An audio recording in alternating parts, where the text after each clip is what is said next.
En cette journée internationale des travailleurs, le Québec voit le salaire minimum augmenter, passant de 15,75 $ à 16,10 $ de l'heure.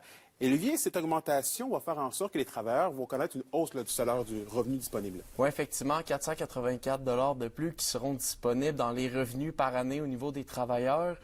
Il faut comprendre que le salaire minimum a connu une augmentation de 4,10 $ depuis 2019. La province classe actuellement au 3e rang pour ce qui est du salaire minimum le plus élevé.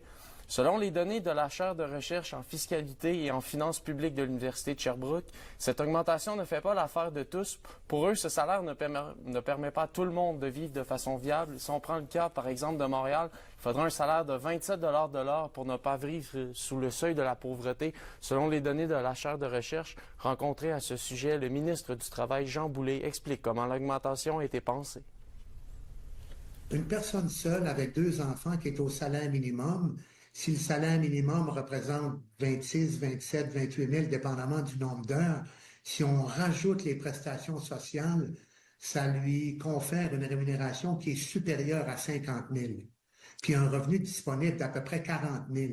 Donc, c'est ça qu'il faut tenir compte de la globalité de la rémunération.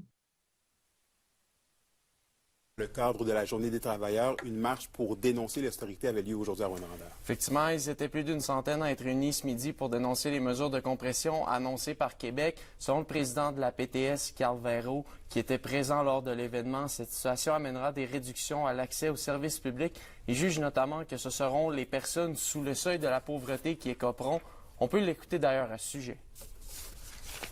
En ce moment, avec les mesures d'austérité, ça va toucher la population. Ça va toucher la population la plus vulnérable.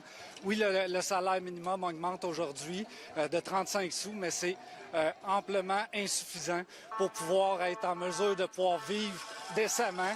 En plus, avec les coupures de services qu'on a actuellement, les coupures de postes, en éducation, en santé, en services sociaux, c'est des services que les gens ne pourront pas avoir et devront se tourner vers la privatisation, vers le privé. Et pour revenir sur le salaire minimum, Anthony, les travailleurs énumérés à pourboire ne sont pas en reste non plus.